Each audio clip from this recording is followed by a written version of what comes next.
एक इतना व्यापक विकास का मुद्दा नारीवादी मुद्दा बनता है तो बहुत बदलाव आते हैं, बहुत सारे शिफ्ट्स होते हैं। और इनफैक्ट शायद ये भी होता है कि इन नारीवादी सोचों प्रयासों से कई धाराएं शुरू होती हैं और जो धाराएं चलती हैं वो भी बदल जाती हैं। तो what is this change that is set in motion when early and child marriage becomes a feminist issue? या फिर ऐसे जो एविडेंसेस जनरेट होते हैं नारीवादी नजरियों से, उनकी पावर क्या है? तो आज का जो ये पहला पैनल डिस्कशन है वो इसी बात पे चर्चा करेगा। तो हम अपने पैनलिस्ट और मॉडरेटर्स को वेलकम करते हैं। तो सबसे पहले मैं इस पैनल की मॉडरेटर को इनवाइट करूंगी, जो है doctor Manjima Bhattacharya. She is from AJWS. She is a programme adviser with AJWS. Manjima, if you can join us on the stage, and I'll quickly also introduce you. Manjima is a feminist researcher, writer, and an activist, and she's been a part of the Indian women's movement for over 2 decades. Manjima की specialization gender sexuality, labor और body पर है, और वो लिखती भी हैं। उनकी बुक इंटिमेट सिटी, मैनिक्विन और सरपंच साहेब आर वेरी वेल नोन। तो चलिए मंजिमा का स्वागत करते हैं तालियों के साथ। अब अपने पैनलिस्ट को भी बुलाते हैं और उनका भी स्वागत करते हैं। तो हमारे साथ डॉक्टर मीना गोपाल है from the centre of women studies, Pondicherry university. Meena, please join us on the stage and a huge round of applause. Then we have Madhu Mehra from Partners in Law and Development. Can we also welcome Madhu with a round of applause? Yeah. We have Suniti Niyogi from CARE USA. A huge round of applause again. Let's. And we have Sejal Dan from Anandi. Hello, Sejal.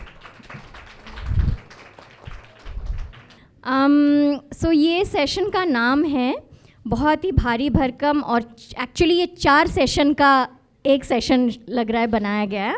उसका नाम है evidence building strategies using feminist approaches to engage with ECM and young people. So it is a very layered sort of a demand, I think, to have this discussion. I won't take much time. I think really जैसे सुबह का सत्र ने हमको बताया कि एक सोच, एक कंसेप्चुअल फ्रेमवर्क कितनी एक एक्सपैंड कर देता है कमरे को। उसमें कौन कौन आते हैं अंदर उस कमरे में, कौन कौन उस पे अपना टोपी टांगते हैं अलग अलग उसके पेग्स पे, वो हमको दिखाई दिया सुबह का सत्र से कि कॉन्सेप्चुअल फ्रेमवर्क का इतना इम्पॉर्टेंट एक रोल होता है। और सिर्फ निरंतर ने नहीं, बहुत सारे संस्थाओं ने एक जो अपना सोच को एक चीज़, एक सवाल गहराई में देखने का जो प्रक्रिया शुरू किया, that is the effort actually that this panel is going to ask you all about your journeys actually in this world of ideas. So let me then do a quick introduction, please. Meena Associate Professor, Center for Women Studies, Pondicherry University में हैं। वो Advanced Center for Women Studies TIS में बहुत साल काम कर चुकी है, और उसके रिसर्च इंटरेस्ट और टीचिंग ज़्यादातर जेंडर और श्रम के ऊपर हुआ है, सेक्सुअलिटी स्टडीज़, सोशल मूवमेंट्स वगैरह। मधु एक फेमिनिस्ट लॉयर और फाउंडर, फॉर्मर डायरेक्टर है partners for law and development का। अभी वो रिसर्च और ट्रेनिंग का वो देखती है। सेजल, आप आनंदी संगठन में फाउंडर मेंबर रहे हैं, और ज़्यादातर आपका काम गुजरात में मार्जिनलाइज ट्राइबल औरतों को ऑर्गेनाइज करना ज़्यादा आपका काम रहा है। आप फाउंडर मेंबर हो साफा का, जो साउथ एशियन फेमिनिस्ट अलायंस, और मकाम, महिला किसान अधिकार मंच। और Suniti senior technical adviser CARE USA में है। बहुत सालों का एक्सपीरियंस है जेंडर के ऊपर। वो बहुत एक इम्पॉर्टेंट स्टडी, जो टिपिंग पॉइंट स्टडी है केयर ने जो किया, जो root cause of child marriage Nepal और बांग्लादेश में हुआ था, उसका उन्होंने हिस्सा रहे हैं। So मैंने जो आप सबको बताया है कि आपके पास 10 मिनट हैं। पहले 8 मिनट था, लेकिन क्योंकि शोभना नहीं आ रही है आपको 10 मिनट अब मिलेगा। अपना जो ये आपके स्टडीज़ हैं या एक्शन रिसर्च जो आप लोग किए हैं through this entry point of early and child marriage, उसके बारे में आप अपना हमको as a guide if you can actually lead us through that journey and maybe stop at a few milestones along the way, जो आपके लिए कुछ बहुत ही important light bulb moments या important discoveries जो आपके हुए होंगे इस दौरान, थोड़े उस पे फोकस करेंगे। तो आज का द पैनल इज़ दैट, सब 10-10 मिनट बोलेंगे, उसके बाद एक राउंड हम क्वेश्चन आंसर्स करेंगे और फिर ऑडियंस की तरफ से भी हम क्वेश्चंस लेंगे। Okay, so I think I'm going to start with who would like to start? Suniti, would you please like to start? कभी तो आना ही है। So, आपने इंट्रोड्यूस तो किया मुझे कि मेरा नाम सुनीति है और इस प्रोजेक्ट जिसका नाम था tipping point project, it was a 10-year project. Just जैसे AJWS ने इंडिया में इन्वेस्ट किया, ये भी कैंडिडा फंड का ही सपोर्टेड प्रोग्राम रहा है जो 3 फेज़ में इम्प्लीमेंट किया गया। सो जब पहला फेज़ था तो उस समय ही सारा ये मंथन चल रहा था जो आपके यहाँ भी, और जितनी भी बातें हुई हैं ना सुबह से, वो सबको मैं रेजोनेट कर रही थी कि एग्जैक्टली यही चीज़ हमारे साथ भी हुआ, ये तो मैंने भी किया, ये तो हम लोगों ने भी किया। तो जब टिपिंग पॉइंट को कंसेप्चुअलाइज किया था, टिपिंग पॉइंट का मतलब है कि छोटी छोटी चेंजेस जब एक बड़ा चेंज ला सके, तो हम ये देख रहे थे ना कि कैसे वो छोटी छोटी चेंजेस आ सके जो चाइल्ड मैरिज की बात में एक डेंट ला सके लंबे समय में, और चटपट से काम करने वाला बात तो है नहीं है। तो केयर का जो सबसे पहला, ये बांग्लादेश और नेपाल में हम लोगों ने इम्प्लीमेंटेशन का बात शुरू किया, वहाँ के लोकल पार्टनर्स के साथ मिल करके, और ग्लोबल लेवल पे इस बात से एडवोकेसी की भी बात की कि फंडर्स को कैसे इन्फॉर्म कर सके कि हम जो कोर बातों पे काम कर रहे हैं उसको कितना अंदर तक जाने की ज़रूरत है, डिग डीप करने की ज़रूरत है। जो कई सारे नॉर्म्स की बात की हम लोगों ने, और also unconventional way of working की भी बात की, और फेमिनिस्ट वे ऑफ वर्किंग की भी बात की। तो जो शुरुआत था, जो पहला नॉर्मली लोग बेसलाइन करते हैं, तो वो हमारा एक कम्युनिटी पार्टिसिपेटरी एनालिसिस किया, बांग्लादेश में भी और नेपाल में भी। और इसका मतलब सबसे बड़ी बात जो हमें अभी तक ये I have taken it with me for any work I do, कि जो उस एनालिसिस के लिए लोगों को सेलेक्ट किया वो पूरा कम्युनिटी से सेलेक्ट किया। तो वो सिमिलर, मतलब थोड़े से ज़्यादा एज के, ऑब्वियसली एडोलेसेंट्स को नहीं कर सकते थे क्योंकि 18 से ऊपर ही के लोगों को करते हैं। तो वो आराम से 20-25 साल के यूथ थे, लड़के लड़कियाँ, उनको उन कम्युनिटी से सेलेक्ट किया और उनको पूरा ट्रेन किया। ट्रेनिंग में बहुत इन्वेस्टमेंट किया क्योंकि उनको खुद के ऊपर रिफ्लेक्ट करना था before they start doing anything in the community. तो अब ये लगा कि जब आप कम्युनिटी से लोगों को लेके उनको रिसर्च मेथोडोलॉजी के साथ मतलब वो पूरा फील कराते हैं कि ये क्यों ज़रूरी है, क्यों हम इन बातों के ऊपर बात कर रहे हैं, तो वो उसको अच्छे से कम्युनिटी में भी कर सकते हैं। तो then it was a lot of training and also capacity building on research methodologies. तो वो इम्प्लीमेंटर्स भी हुए बाद में, उन्हीं में से फिर सिलेक्शन भी हुआ जो वो टीम मेंबर्स हो गए पार्टनर स्टाफ के। तो उनका ये जो पूरा का पूरा जर्नी था ना, जा कर के कम्युनिटी में बैठ कर के उन लोग के साथ वो सारा पार्टिसिपेटरी अप्रोच पर वो करना, डेटा कलेक्शन करना, जो अभी बात कर रहे थे योगेश जी भी बोल रहे थे ना, वो रिस्क पूछते हैं, तो रिस्क एंड बेनिफिट एनालिसिस का हम लोगों ने एक टूल बनाया हुआ था। तो वो भी करना कि चाइल्ड मैरिज का रिस्क क्या है और बेनिफिट क्या है, और ये भी देखने की कोशिश की कि एडोलेसेंट्स का क्या ड्रीम्स है, क्या एस्पिरेशंस है, पेरेंट्स का क्या ड्रीम्स एंड एस्पिरेशंस है। सो बहुत सारा जो कॉजेज़ निकल के आए वो सिमिलर था जो आपके रूट कॉजेज़ हैं, कि सेक्सुअलिटी के ऊपर, वर्जिनिटी के ऊपर बहुत सारी बात हुई।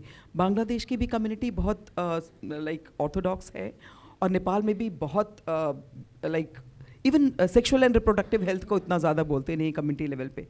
तो बहुत मुश्किल था ये वर्ड वर्जिनिटी या सेक्सुअलिटी को भी उच्चारण करने में, क्योंकि ये ज़रूरी था कि उन इश्यूज़ के ऊपर भी बात करें, लेकिन अगर स्टाफ नहीं फील कर रहा है कंफर्टेबल, तो और स्टाफ इसलिए नहीं फील कर रहा है क्योंकि कम्युनिटी में जाके वो ये शब्द करेंगे तो कहते मार पड़ेगी, मतलब अपने घर में भी मार पड़ेगी और कम्युनिटी में भी बहुत रिस्क होगा। तो बहुत सारा रिफ्लेक्शन स्टाफ के साथ ज़रूरी था। तो हमारा पूरी प्रोग्राम में एक जो कोर था वो रिफ्लेक्टिव एक्सरसाइजेस थे, जो कि स्टाफ लेवल मतलब जो कि पार्टनर लेवल पे हर महीने करते थे, और पूरा कंट्री लेवल पे जिसमें सीनियर मैनेजमेंट भी है और टीम भी है उसको क्वार्टरली करते थे। वो quarterly review and reflection meetings करते थे। और ये मैं इसलिए भी बोल रही हूँ कि ऐसा नहीं है कि ये जो रिफ्लेक्शन मीटिंग्स है इसको आप रिकॉर्ड नहीं कर सकते। We use to have a tool कि जो स्टाफ रिफ्लेक्शन है उसको कैसे हम मेजर कर सकें कि स्टाफ यहाँ से यहाँ तक कैसे आ रहा है, वो क्या क्या बातों के की उन लोगों को मुश्किल है करने में इन बातों को, like how do they feel to talk about different issues in their own lives before doing it in the community. So अपने पार्टनर के साथ, अपने फैमिलीज़ के साथ क्या सेक्सुअलिटी इश्यूज़ पे वो बात कर सकते हैं। चाइल्ड मैरिज का तो जो हम लोगों ने सारा एनालिसिस करके देखा, वो 10 years में देख करके लाइक इंक्वायरी करके देखा, तो ज़्यादातर इश्यूज़, चाहे आप मोबिलिटी की बात करें, क्यों मोबिलिटी नहीं, क्योंकि फिर वो सेक्सुअल असॉल्ट हो सकता है, वो उसको कोई कुछ कह सकता है। लड़कों से बात नहीं कर सकते, क्यों, क्योंकि फिर अगर वो रिलेशन में होगी तो हो सकता है लाइक सेक्स हो जाए और बच्चा हो जाए। तो ज़्यादातर जो भी इश्यूज़ कंट्रोल के थे वो it was all coming down to sexuality, like it became the core of every other issue that was there in the community and like people talked about, and it was, ये केवल community के लिए नहीं था, वो हमारे staff के लिए भी था, क्योंकि वो तो वहीं से आ रहे हैं ना, हम सब तो वहीं पर गांव में ही रहे हैं या इस सोसाइटी में ही रहे हैं, वहीं पे बड़े हुए हैं, वही चीज़ें समझते। तो एक माइलस्टोन ये था कि जब तक अगर स्टाफ नहीं रिफ्लेक्ट करता है तब तक नहीं चेंजेस हो सकता है। दूसरा, स्टाफ के साथ एक और चीज़ था कि रिफ्लेक्ट करना काफ़ी नहीं है, आपके अंदर क्या कैपेसिटी है कि आप डायलॉग कर सकें, वो स्किल्स हैं कि आप डायलॉग कर सकें। तो ट्रांसफॉर्मिंग स्टाफ कैपेसिटी में एक बहुत ज़रूरी था कि उनका फैसिलिटेशन स्किल्स डेवलप हो। और बहुत समय ना इसके ऊपर ज़्यादा ध्यान देते नहीं हैं कि आपका कंसेप्ट बन गया, आप समझ गए, आप जाइए काम करिए। तो वो वाला चीज़ में हम लोगों ने थोड़ा सा ज़्यादा इन्वेस्ट किया, जिसमें वी ब्रॉट पीपल टुगेदर कि वो ऑफिस में प्रैक्टिस सेशंस कर सके ज़्यादा। तो और जितने भी हमारे मॉड्यूल्स थे ना कम्युनिटी के, वो सारे वो ऑफिस में प्रैक्टिस करें पीयर्स के सामने, जिससे एक दूसरे का भी स्किल समझ में आए और आप भी उसको इम्बाइब कर सकें अपने स्किल्स के अंदर। तो ये एक चीज़ था। हम लोगों ने गर्ल्स के साथ काम किया, गर्ल्स का कलेक्टिव्स वहाँ पर बांग्लादेश में, नेपाल में बनाया। लोगों ने कहा, लड़कियों ने कहा लड़के भी करना चाहते हैं, उनको भी लिया। नेपाल में बेसिकली चाइल्ड मैरिज से बॉयज़ भी बहुत ज़्यादा अफेक्टेड हैं। बांग्लादेश में एज थोड़ा सा डिफरेंट है, लड़कियों का एज कम है तो लड़कों का एज ज़्यादा है, तो दे वे मोर like the age gap was quite a lot, but in Nepal the age gap was not much. So boys were also suffering because of child marriage. They as soon as they got married, उनका school बंद हो गया, उनको नौकरी करने का pressure हो गया, वो छोड़ करके इंडिया आने लगे काम करने, क्योंकि पढ़ाई छोड़ना नेपाल में इस तरह से काम नहीं मिलता, इंडिया में लेबर मार्केट ज़्यादा है, तो बहुत माइग्रेशन और इस तरह का बात था। तो ज़रूरी हुआ कि बॉयज़ के ऊपर के साथ भी काम करें, पर गर्ल्स और बॉयज़ के साथ दोनों के साथ एक काम करना काफ़ी नहीं था। जो इन्वायरमेंट है, जो हम सोशल नॉर्म्स की बात कर रहे हैं, तो पेरेंट्स के साथ भी काम किया। तो फर्स्ट फेज़ में ज़्यादातर it was more of innovations and learning for us. हम लोगों ने बहुत सारा मेथोडोलॉजी यूज़ किया मॉनिटरिंग एंड एवैल्यूएशन के लिए, जैसे एक सेंस मेकर, आप आउटकम मैपिंग जानते ही होंगे ना, कि डिफरेंट बाउंड्री पार्टनर्स हैं, उन लोगों के बिहेवियर में क्या एक्सपेक्टेशंस हैं, वो किस तरह से निकल के आ रहा था। ये बहुत पूरा क्वालिटेटिव मेथड था। हम लोगों ने एक और वो लिया, एंड जब प्रोग्राम कंप्लीट हो रहा था तो लड़कियों के साथ देखा कि व्हाट वाज द उनका चेंज क्या है, तो उन लोगों ने फ़ोटो वॉइस में वो चेंज, तो एक फ़ोटो वॉइस भी तरीका था मॉनिटरिंग एंड एवैल्यूएशन का। और हमने बेसलाइन के बारे में तो बात की ही आपको। तो जब फेज़ 1 कंप्लीट हुआ तो हम देखना चाहे कि क्या मोस्ट सिग्निफिकेंट चेंज आया है, क्या इम्पैक्टफुल रहा है, क्या एक्टिविटीज़ इम्पैक्टफुल रही हैं, क्या अप्रोचेज़ इम्पैक्टफुल रहे हैं। और उन अप्रोचेस को लेके हम लोगों ने फेज़ 2 डिज़ाइन किया, जो कि पूरा कम्युनिटी मेंबर्स को भी साथ में लेके किया था कि क्या उनको ज़्यादा अच्छा लगा, क्या क्या गैप्स आ गए। तो हम लोगों ने 4 पिलर्स देखे थे जिसपे काम करने का ज़रूरत, स्ट्रांगली काम करने का ज़रूरत था। एक तो adolescent reproductive health and rights, उसके ऊपर ज़रूरी था कि क्योंकि पूरा ये एक ज़रूरत निकल के आई थी। दूसरा ये ज़रूरी था कि सोशल नॉर्म्स को कैसे हम टैकल कर सकें, क्योंकि लग रहा था कि जितना भी हम गर्ल चाइल्ड को करते, एक फैमिली को तैयार करते, पूरा कम्युनिटी जब तक नहीं तैयार होता है, जब तक वो बिहेवियर पब्लिक में नहीं आता है, तब तक वो ज़्यादा नॉर्मल नहीं होगा। तो how do you do those strategies to bring it in public. और फिर एक और था कि गर्ल्स इकोनॉमिक एम्पावरमेंट हो सके। एक तो ये इसके साथ चैलेंज ये था कि गर्ल्स का इकोनॉमिक इम्पैक्ट, पैसा कमाना तो पॉसिबल नहीं हो सकता इस समय, क्योंकि 17 के अंदर ही लड़कियां थी, तो वो लीगल के साथ होता, but how do you prepare them to start thinking about them being an entrepreneur. और जैसे लड़कों को तैयार करते हैं ना कि आपको नौकरी करनी ज़रूरी है, नहीं तो आपका परिवार कैसे चलेगा, वैसे लड़कियों को भी तैयार किया जा सके कि आपको भी नौकरी करनी ज़रूरी, मतलब start thinking about that way too. तो केयर का एक VSLA मॉडल है, उसको लेके आए हम लोगों ने, उसके साथ भी टेस्टिंग की। और एक लास्ट था कि मूवमेंट बिल्डिंग, और जो कि हमारा लॉन्ग टर्म ड्रीम था कि कैसे गर्ल्स कलेक्टिवाइजेशन से वो ज़्यादा एक मूवमेंट में कन्वर्ट हो सके। तो उसके लिए हम कल एम्पावर टीम के साथ गए थे, तो उनका जो एक लर्निंग कम्युनिटीज़ मॉडल है उसको हम लेके आए। तो फेज़ 2 का जो पूरा डिज़ाइन था, it was based on RCT also, क्योंकि हम चाहते थे कि ग्लोबल कम्युनिटी भी देख सके कि चेंजेस होते हैं, और साथ में हम इन सारे चीज़ों में पूरा एक मॉड्यूल डेवलप किया। तो गर्ल्स का बॉयज़ का हमारा 45 सेशंस का मॉड्यूल था 18 मंथ्स के पीरियड में, और मदर्स फादर्स का 18 सेशंस थे 18 मंथ्स के पीरियड में, 1 session per month. We also had sessions with religious leaders, school teachers and government counterparts. वो छोटा एक क्वार्टर में एक सेशन होता था जो 4 घंटे का होता था, और उनके और वो सारा रिफ्लेक्टिव सेशंस थे। मतलब बेसिकली कोई और कंटेंट नहीं, उनके अपने लाइफ में पावर के ऊपर जो डिफरेंट दूसरे सेशंस हैं, कम्युनिटी, इन सब चीज़ों के ऊपर रिफ्लेक्शन कर सकते थे। और जो गर्ल्स का एक्टिविटी था उसमें इन लोगों को भी इनवाइट करते थे, सो दैट जो एक तरह से कह सकते हैं ओपिनियन लीडर्स भी हैं, क्योंकि रिलीजियस लीडर्स भी हैं, और वो सब आकर के वो लोग सपोर्ट कर सकें जो गर्ल्स पब्लिक इवेंट करती हैं कम्युनिटी में जाके। तो we try to like link it all together to into this like in the second phase. Unfortunately second phase में कोविड भी रहा, तो बहुत सारा टाइम जो है वो वेस्ट हुआ एक तरह से, क्योंकि पब्लिक इवेंट करने के लिए आपको पब्लिक चाहिए, और पब्लिक इंटरफेस मना था, तो वो थोड़ा सा एक चैलेंज रहा। तो फेज़ 3 जो रहा वो बेसिकली हमारा ये जो गर्ल्स ग्रुप्स बने थे सारे, इनको वुमेंस राइट्स ऑर्गेनाइजेशंस के साथ लिंक करने का था कि how can they sustain when they are like whatever the work they were doing at the community level, they need to be connected to the women's rights organization. तो इस वाले phase में ज़्यादातर ये देखा कि कैसे गर्ल्स जो है वो इन्फॉर्म कर सके अपने इश्यूज़ को वुमेंस राइट्स मूवमेंट्स में। बहुत सारा वुमेंस राइट्स मूवमेंट गर्ल्स को इंक्लूड नहीं करता है, या इंक्लूड करता है तो टोकनिस्टिक तरीके से करता है। तो हमारे मॉनिटरिंग एंड इवैल्यूएशन फॉर्मेट्स में ज़्यादा था कि are they really having their voices there, is like are they able to inform और work together as allies. So I'll stop here because I know I've used my time. Yeah, but I'm happy to answer any questions later. Thank you so much Suniti. I think इसके बाद मैं मीना को बोलूँगी to speak, क्योंकि आप लोगों ने भी आउटकम मैपिंग के इस्तेमाल किया है, और जो सीइंग नॉट कम्युनिटी एज को रिसर्चर्स बट रियली ऑर्गेनाइजेशंस और कार्यकर्ताज एज रिसर्चर्स। बहुत बहुत धन्यवाद। मैं एक्चुअली अंग्रेज़ी में बात करने के लिए आई थी, पर अभी हिंदी में परिवर्तन हो गया। So but I will try a mixed thing. So मैं अपने इस प्रेजेंटेशन जो मैं आर्ट के लिए I tried a lot Manjima, क्योंकि हमारा पहला एक्सपीरियंस था कि उससे ज़्यादा बोलती हूँ, 3 हिस्सों में बांटती हूँ। पहले दुविधा, डिलेमा, दूसरा रिश्ता, रिलेशनशिप, और तीसरा काम, वर्क। सो दुविधा की बात यह है कि I start from the stand point of coming from a university, क्योंकि यहाँ सिर्फ सुबह कुछ स्टूडेंट्स बोले मैं यहाँ से हूँ, स्टूडेंट हूँ मैं, ऐसे करके कुछ स्टूडेंट्स ने अपना परिचय दिया, लेकिन यूनिवर्सिटी या हायर एजुकेशन इंस्टीट्यूशन से बहुत कम लोग दिख रहे हैं इधर।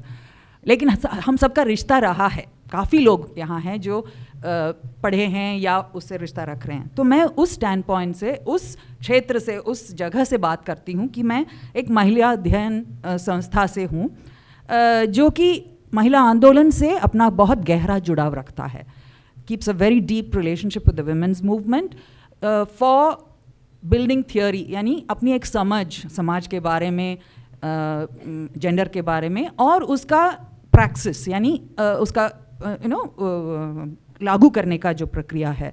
And as Mary John says, we are a developing field, यानी हम एक क्षेत्र बढ़ा रहे हैं जो विमेन स्टडीज़ जो है, क्योंकि हम एस्टैब्लिश डिसिप्लिन नहीं है जैसे कि सोशियोलॉजी, एंथ्रोपोलॉजी, इकोनॉमिक्स वगैरह।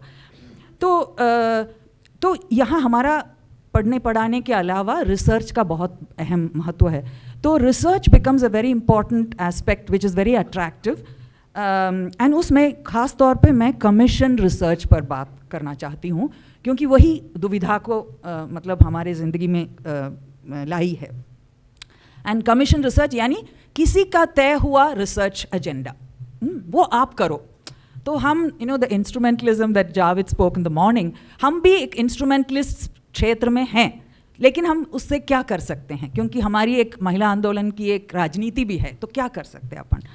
तो कमीशन रिसर्च राज करता है, स्टेट इंटरनेशनल एजेंसीज करती है, जैसे हमारे friends many of you here, private sector भी आजकल करती है research, do research, ORG, market research, ये वो बहुत सारा करती है, और इसके साथ फंडिंग आती है, एंड ज़्यादातर आउटकम्स के साथ भी आती है। ये चाहिए हमें दिखाने को, है ना, एक्सपेक्टेड आउटकम्स। तो ये हमारे लिए एक दुविधा है कि ये जो आउटकम्स ये लोग एक्सपेक्ट करते हैं, क्या हमारे विजन्स जो फील्ड के हैं उससे मिलता जुलता है कि नहीं, और बहुत सारा कॉन्फ्लिक्ट हम में ये पैदा करती है कि हम ये रिसर्च करेंगे तो हमारे विजन से ये हट के जाती है, क्योंकि या फिर इसको पास ले आती है, या फिर हम सिर्फ इंस्ट्रूमेंटलाइज्ड हो जाते हैं, या एक मौका है ये। तो ये दुविधा बहुत ज़ोर से, और मैं उदाहरण के लिए देती हूँ कि स्टेट कैसे आप SHGs के इफ़ेक्टिवनेस पर एक रिसर्च कर लो, हमको ये चाहिए करके, हमारा जो रिज़ल्ट आता है वो उनके लिए पसंद नहीं है, तो वो शेल्व हो जाता है, ओके। लेकिन कुछ अच्छा अगर उनके एक्सपेक्टेशन से जुड़कर आती है तो फिर then they are very happy. लेकिन मूवमेंट से, यानी आंदोलन से भी ऐसे आती हैं, जैसे कि मैंने जब मैं SNDT यूनिवर्सिटी में काम कर रही थी, तो Bombay's women's collectives wanted to do a study on the dance bar ban, जो महाराष्ट्र राज्य ने किया था, कि ये बैन क्यों है और क्या उद्देश्य है सरकार का और औरतों का।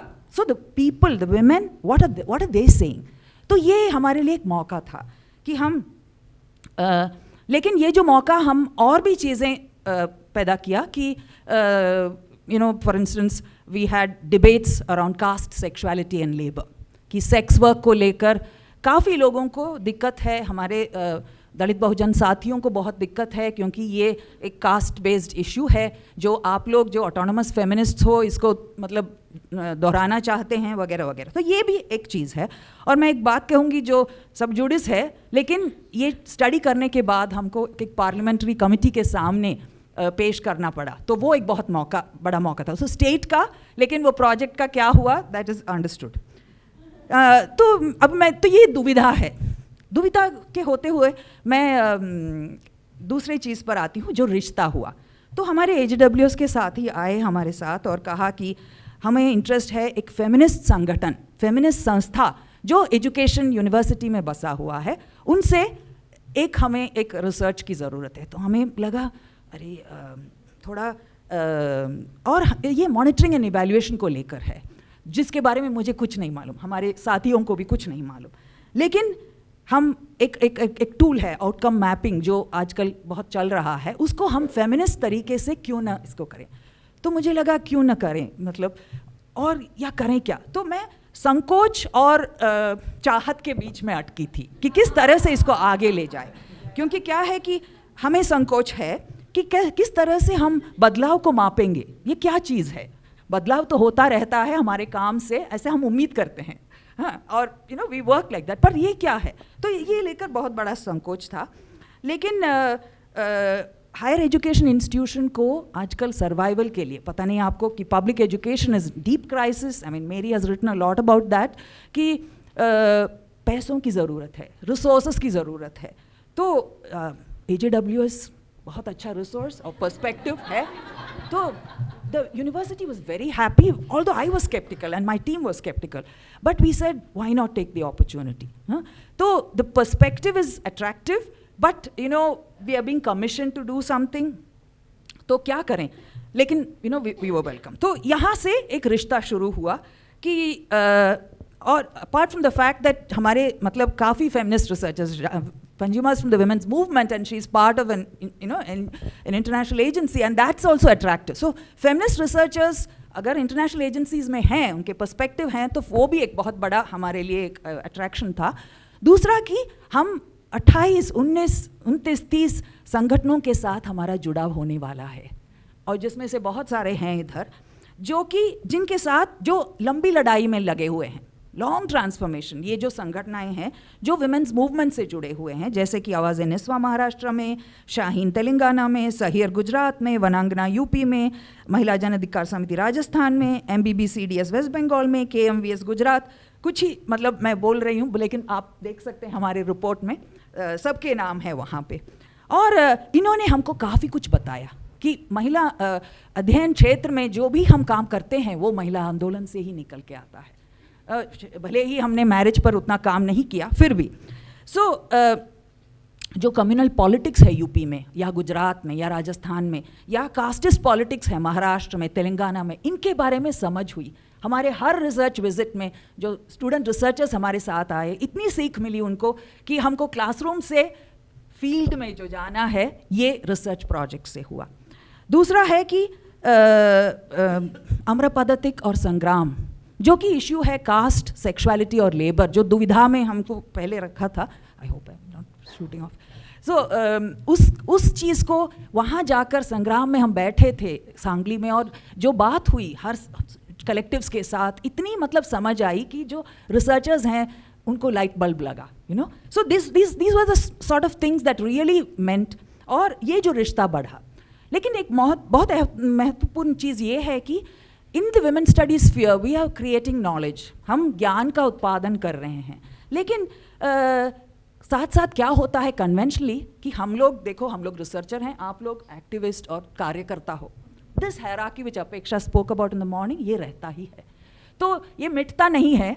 We might have an illusion कि मिटेगा वगैरह वगैरह, मिटता नहीं है। लेकिन फिर भी कोशिश होती है कि उसको बराबरी के रूप में लाने के लिए, क्या, ताकि हम उनके श्रमों को अप्रोप्रिएट न कर पाए। We don't appropriate the labours, the knowledge of the labours of these organisations. क्योंकि मैं यहाँ पे मैं ये कहना चाहूँगी कि जैसे डॉक्टर अम्बेडकर ने कहा, एजुकेट, ऑर्गेनाइज एंड एजिटेट, ये चीज़ें हमें दिख रही है वहाँ पे, you know. And also, as Anagha will echo with me, as Sharmila Rege said, the Marxist Phule Ambedkar pedagogies, which we learn in the classroom, we can see in the community and the field. So these were some of the learnings that we could do, and उसका एक outcome ये है कि हम सब जो authors हैं इस report के, सभी मतलब including AJWS and the TIS Women Studies Center and the 29 organizations are there. So these are small little gestures, छोटे छोटे एक चीज़ें हैं जिससे हम कह सकते हैं कि हम कहीं जा रहे हैं, joint producers of knowledge, co-creation of knowledge, etc., etc. But, and so to sort of finally wind up, and also the fact is कि हम संगठनों के कार्यकर्ता या वहाँ के साथी वो यूनिवर्सिटी में आते हैं, पहले भी आते थे, लेकिन अभी और भी इन चीज़ों पे बात करने के लिए, और स्टूडेंट्स के लिए एक अवसर है। यहाँ पे हमारे काफ़ी TISS के स्टूडेंट्स हैं जो काम कर रहे हैं, you know. So that's a fantastic symbiotic relationship that we have built thanks to the institution. मैं नहीं कह रही हूँ, बट इंस्टीट्यूशन की ये खासियत है। और लास्टली कि हम we could theorise, we could make an attempt to theorise from below. तो वो जो दूसरा स्लाइड है उसमें संगठनों के काम, उससे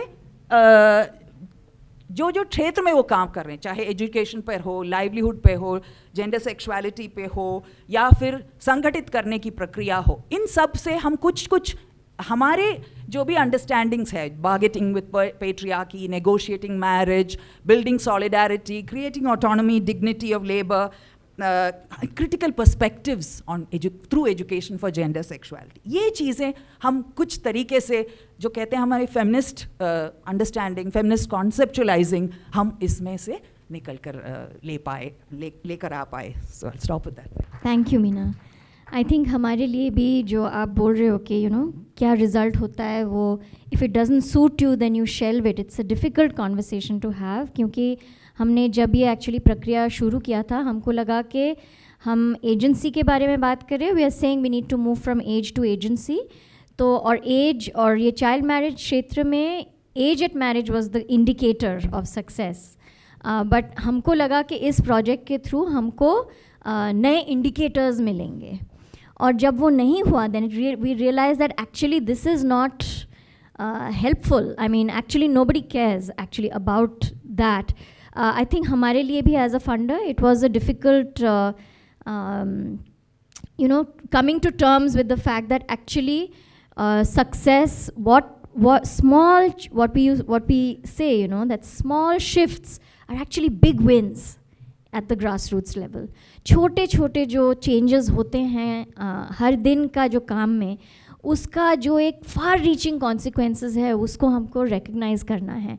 और ये जो 5 क्षेत्र जो मीना बोल रही हैं, वो एक्चुअली धीरे धीरे हमारे जहन में आया कि actually these are indicators for us कि अगर कोई लड़की if she is able to bargain with patriarchy, if an organisation is able to build feminist solidarities, if critical perspectives are being built, if not just safe spaces but dialogic spaces where very difficult conversations are possible, these are success for us. And actually they help to redefine success for all the 30 जो संस्थाएं जो काम कर रहे थे, जो हमारे co-authors और co-partners थे इस project में, जो of which many of you are there.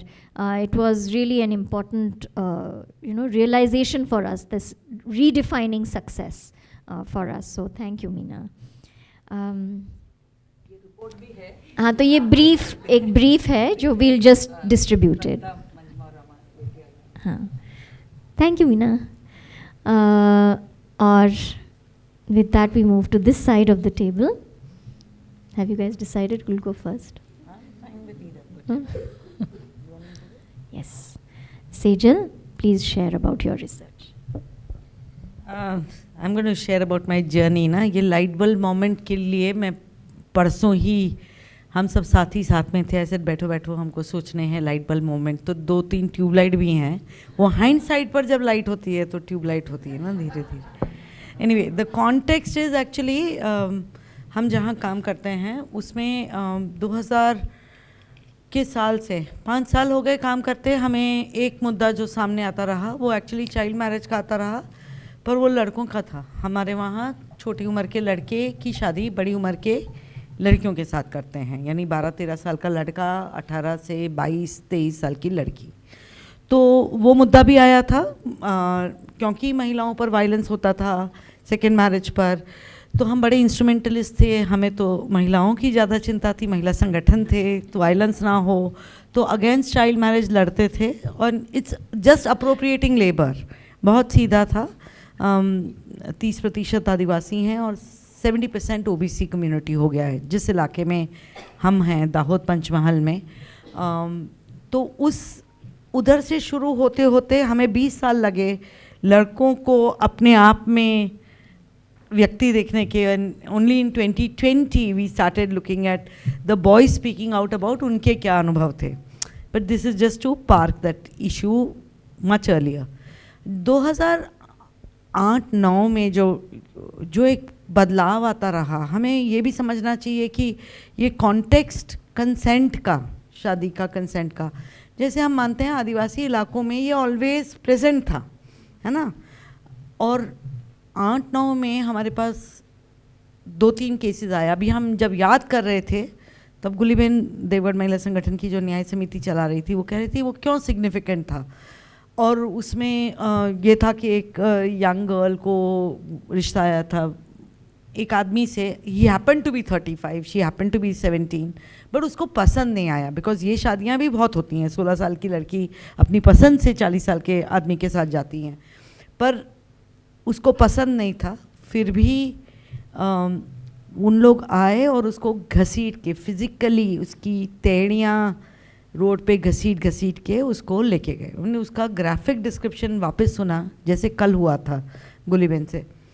तो उसमें गुलीबेन का पूरा पंच के साथ लड़ना हुआ, क्योंकि पंच की प्रथा चलती है, फैमिली के लोग होते हैं और गांव के लोग होते हैं. और ये इम्पॉर्टेंट कैरेक्टर पंच का होता है हमारे वहाँ, क्योंकि ये सोशल नॉर्म्स डिसाइड करते हैं. तो वो पंच में गुलीबेन ने तब बहुत लड़ाई की, पर पंच ने जाके सामने वाले के पास गए और 35,000 में सेटल कर दिया कि ये दावा होता है शादी के वक्त. थोड़ा रिवाइंड करके 3 महीने के बाद डोमेस्टिक वायलेंस का केस हुआ और फिर 498A लगाया बहुत हिम्मत करके। दोनों केसेस में तभी उसके 1 साल पहले एक रेप का केस लगाया था। एक 14 साल की लड़की मामा के घर गई थी और आदिवासी में अंदर हमारे लिए पहला केस था जहाँ वो प्रेग्नेंट हुई थी, और दोनों केस में सामने वाले ने सुसाइड कर दिया लड़के पर जब पता चला कि केस हुआ। तो वो भी एक मुश्किल होती है क्योंकि फिर वो पूरा गांव वो मौत का बदला लेने आता है, जायज़ है। तो एक लीगल फ्रेमवर्क के सिवाय एक मॉरल फ्रेमवर्क भी होता है। तो हमारी कंसेंट की बात, आई थिंक कि कस्टमरी लॉ में आदिवासियों में भी हमें कंसेंट की बात तो फिर से करनी पड़ेगी कि लड़की की मर्ज़ी है या नहीं है। तो उधर से शुरू हो गई थी। Fast forward to 2010, 12, 13 actually, just before ये रिसर्च लेने का सवाल आया, तब क्या केसेस आ रहे थे। हम गोधरा पुलिस स्टेशन में हमारा एक सेल चलता था और बहुत सारा पुलिस हमें निवेदन के लिए बुलाती थी क्योंकि लड़कियां जो भाग के आई हैं उनको नारी गृह में रखना है ना। वो सब छोटी थी, 18 साल के नीचे। तो और तब चाइल्ड राइट्स का इतना समझ नहीं था, पर ये लड़कियों को समझाओ क्योंकि वो घर नहीं जाना चाह रही हैं, तो और कोई पर्याय नहीं था पर नारी गृह में ले जाना। और उसमें एक केस तभी बहुत मुश्किल केस आया था और उस केस में हम पहली बार सब हिल गए थे क्योंकि उस लड़की ने कहा कि मेरा बाप मुझसे सेक्स वर्क करवाता है। आदिवासियों में ये भी बहुत अनयूजुअल है। I mean there particular communities पर सेक्सुअलिटी का एक्सेप्टेंस एंड महिलाओं का सेक्सुअल ऑटोनॉमी का एक्सेप्टेंस हाई था। तो हमारे सामने ये भी खुला और वो हमने ट्रैफिकिंग का केस किया, उस पर किया, तलाटी पर किया, और वो बहुत बड़ा एक लैंडमार्क केस भी हो गया क्योंकि सजा हुई उनको सबको और पूरा इलाका और सब हिल गए। 5-6 साल लगे पर इतना बड़ा वो लड़की का, जैसे बिल्किस की हम ताकत की बात करते हैं, उस लड़की की ताकत की बात करते हैं ले जाने की। So for us that started looking eight ये लड़कियां क्यों घर नहीं जाना चाह रही हैं, भाग रही हैं और उनके पास पर्याय नहीं है। तो जब एक लॉ स्टूडेंट आया था, 2013 की बात थी, पॉक्सो के पहले की, तो हमने ये तय किया कि हम छोटा सा स्टडी करेंगे कि किडनैपिंग एंड रेप के क्या केसेस चल रहे हैं। तो फिर हमको दिखा कि ये बहुत बड़े हैं, पर इसमें से तो हमें जो लड़कियां मिल रही हैं वो कह रही हैं कि हम मर्जी से भागे थे, पर सब पर किडनैपिंग के केस थे। तो हमारी बत्ती चमकी and we went to AJWS that we need to do a bigger study इस इलाके में। ऑफ कोर्स ये 2004 से 12 संगठन साथी हम सब पूरा इकोनॉमिक लिबरलाइजेशन का इम्पैक्ट इतना गहरा पड़ रहा था कि हम सब right to food, right to work, right to information, ये सब कायदों में बनाने में, घड़ने में, लड़ने में बहुत वक्त, तो पर वायलेंस के कमिंग अप, तो उसको रिस्पॉन्ड करते थे। और हमारा बहुत बड़ा एक हेल्थ का कार्यक्रम था और उसमें राइट टू हेल्थ में लड़ते थे। तो हमारा बहुत बड़ा कैटेगरी यंग वुमेन का था, रिप्रोडक्टिव एज का। तो ये नहीं था कि बातें नहीं चलती थी, पर ये शादी वाली बात कि उसमें कंसेंट है या नहीं, I think this study was telling us ये क्या हो रहा है, abduction, rape, how serious is the problem. तो ये स्टडी किया है, इसका फाइंडिंग्स आपको दिखेगा। पर unlike what we are seeing in the POCSO, देश भर में कह रहे हैं कि 30% शादियाँ मर्जी से हैं, 70% पॉक्सो केसेस इसके हैं। हमारा फाइंडिंग कम्प्लीटली अलग है। हमने 3 जिलों के सारे FIR 3 साल के देखे, बिटवीन पॉक्सो 13 से 15 के 715 FIR जहाँ पर भी किडनैपिंग और रेप का था। हमें दिखा कि 80% मर्जी से थे। उसका ब्रेकअप और सब दिया है। बट एक दूसरी बात भी हैरानी की आई, क्योंकि तभी भी हम भी लग गए थे ये एज ऑफ कंसेंट की लड़ाई के लिए कि 16 तो होनी चाहिए, क्योंकि हमारा रिसर्च बता रहा था कि एक्चुअली 10% ही 12 से कम के थे, बाकी 12 से 14 के भी हमारे पास 30% थे। उसमें हम भी देख रहे थे कि आदिवासी इलाकों में लड़कियां मजबूरी के कारण भाग रही हैं। अब वो भी इसका एक जो क्वालिटेटिव रिसर्च किया फिर कि ये क्यों, क्या हो रहा है, तो जो हम महिलाओं की बात कर रहे थे वो लड़कियों की बात बहुत ज़्यादा गहरी थी। इतना अनपेड वर्क, इतना denial of any social interaction. और मैं ये आदिवासी इलाके, बोथ इन आदिवासी एंड बिन आदिवासी कम्युनिटी में, जहाँ mobility is not such a major constraint, उन इलाकों की बात कर रही थी। तो ये भी समझ आया कि कुछ बदल रहा है, संस्कृताइजेशन हो रहा है, भाई आजकल नया गार्ड बन रहा है।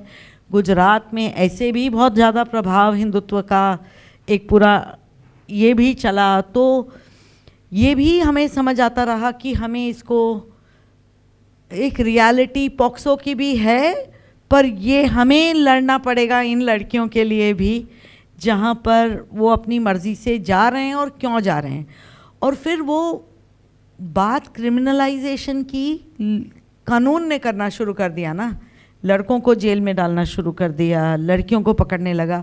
और एक दूसरा सेमाइनल केस आया हमारे पास, जो एक नहीं बहुत सारे आए, बट वो लड़की इसलिए ताकतवर है क्योंकि वो अभी भी एक केस लड़ रही है, the second case against parents for trafficking.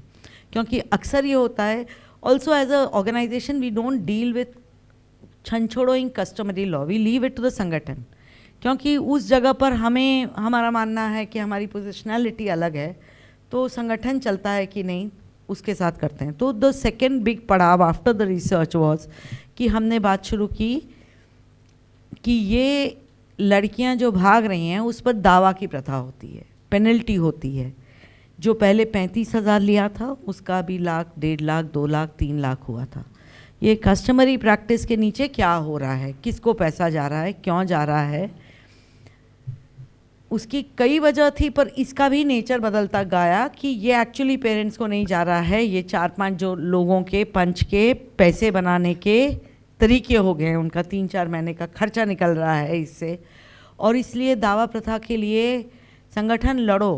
अब बहुत मुश्किल हो गया था महिलाओं को संगठन में भी, मोरल उनकी समझ बहुत क्लियर है, पर इसको कैसे लड़ें, क्योंकि ये हम पंच में इंटरवीन करते हैं, खुद इंडिपेंडेंट पंच करते हैं, पर जब ये पंच हो रहा है इतना फिर ऑक्शंस होने लगे, तो हम फोकस क्या वायलेंस पे रखें या ये कस्टमरी प्रैक्टिस को बदलने में लगे।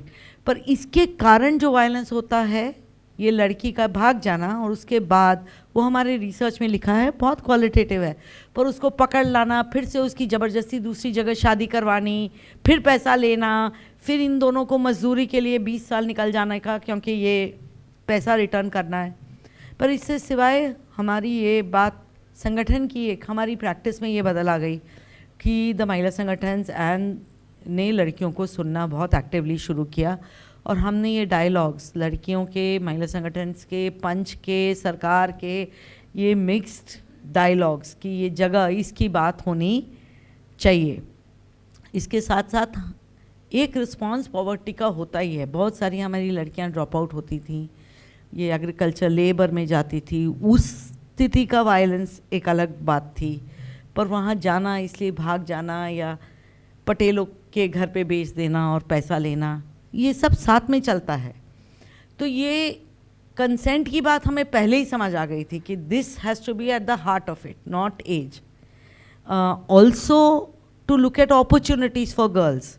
सो इस रिसर्च के बाद जो 2 बड़े वॉल्यूम्स हमने एक अच्छे से यूथ प्रोग्राम चलाया, यूथ ग्रुप चलाए, उसके 2 वॉल्यूम्स हैं हमारे, एस्पिरेशंस कैसे बिल्ड करना, और हमारा दूसरा एक फोकस रहा लास्ट इज़ ऑन नागरिकता, क्योंकि हमारे लिए वो इतनी इम्पॉर्टेंट कॉन्सेप्ट है कि नागरिकता कैसे बनाएं इंडिपेंडेंट ऑटोनमस। 2019 से 22 का जो चला है वो unnatural deaths and like farmer suicide which talks of a larger problem, the numbers might be minuscule, वैसे killing on women choosing their own partners. इस रिसर्च में भी दिखा कि ये इंटरकास्ट ही ज़रूरी नहीं था।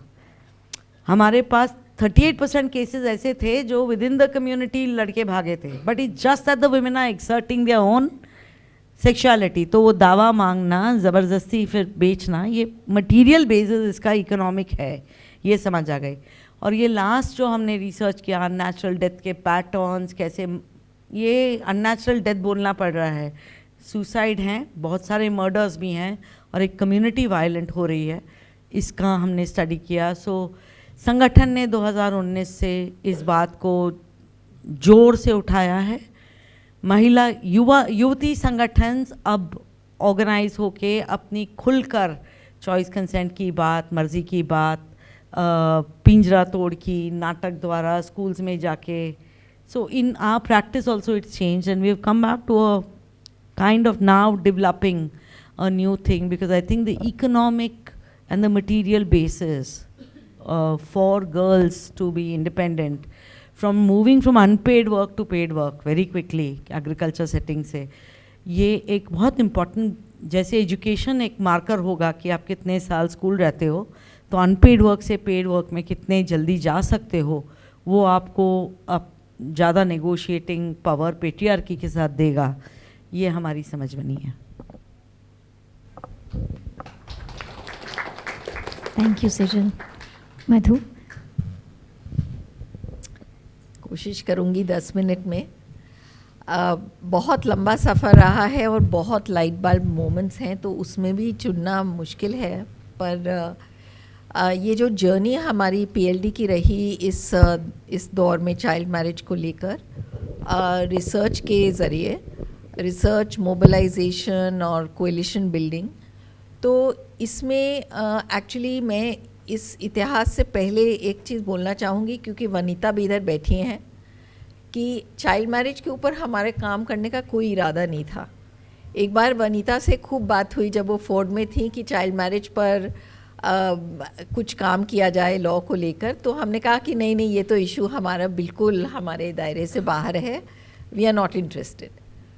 तो और जब मंजिमा से कुछ साल बाद बात हुई, तो हमने कहा कि हमें देखना है कि पॉक्सो के चलते अब जो कंसेंशुअल रिलेशनशिप्स एक क्राइम बन गई हैं, तो इसके ऊपर क्या असर पड़ रहा है कानून का, तो इसको देखना चाहते हैं। तो उसने कहा ठीक है, उसी को देखिए, पर थोड़ा लिंक कोशिश कीजिए चाइल्ड मैरिज से, क्योंकि मेरा पोर्टफोलियो में ये चाइल्ड मैरिज एक बहुत इम्पॉर्टेंट चीज़ है।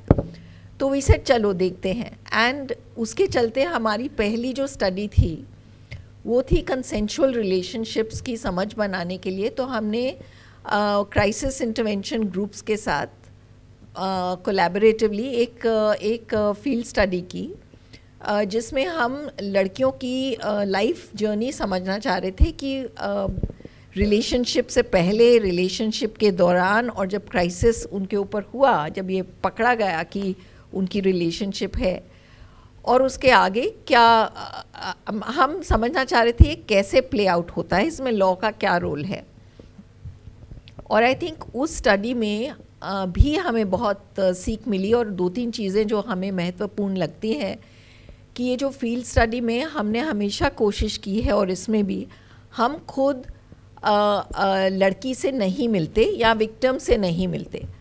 हम अगर किसी क्राइसिस इंटरवेंशन ग्रुप के थ्रू जा रहे हैं काम करने, तो हम पूरी रिसर्च मेथडोलॉजी जो हमारी होती है वो है कि जो उनका काउंसलर है या जो फर्स्ट रिस्पॉन्डर है, उसके साथ हम कैपेसिटी डेवलप करते हैं क्वेश्चनेयर की और डॉक्यूमेंटेशन की, और वही हमें ये चीज़ इंफॉर्मेशन लाते हैं हमारे सामने, क्योंकि हमें लगता है कि हम स्ट्रेंजर्स हैं और एक बहुत एक्सट्रैक्टिव तरीके से किसी की ज़िंदगी में जाएं। और एक तो वो, पर दूसरा ये भी हमने देखा है कि जो हमारे सामने कहानी रची जाती है वो एक्चुअली बिल्कुल फ़र्क होती है।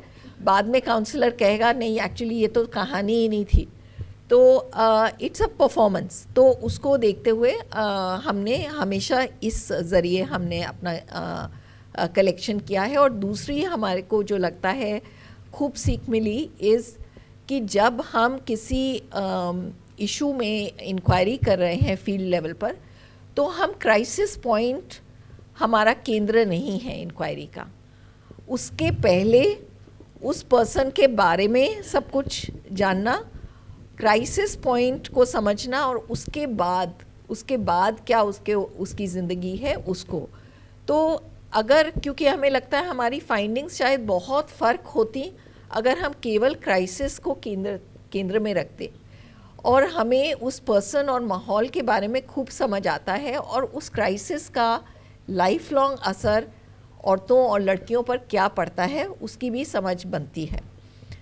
तो हमने इस तरह से वो डेटा कलेक्ट करके और ये सब जब हम पार्टनरशिप्स भी ढूंढ रहे थे किसके साथ करेंगे, तो हमें एहसास हुआ कि बहुत से क्राइसिस इंटरवेंशन ग्रुप्स के नज़रिए अलग अलग हैं।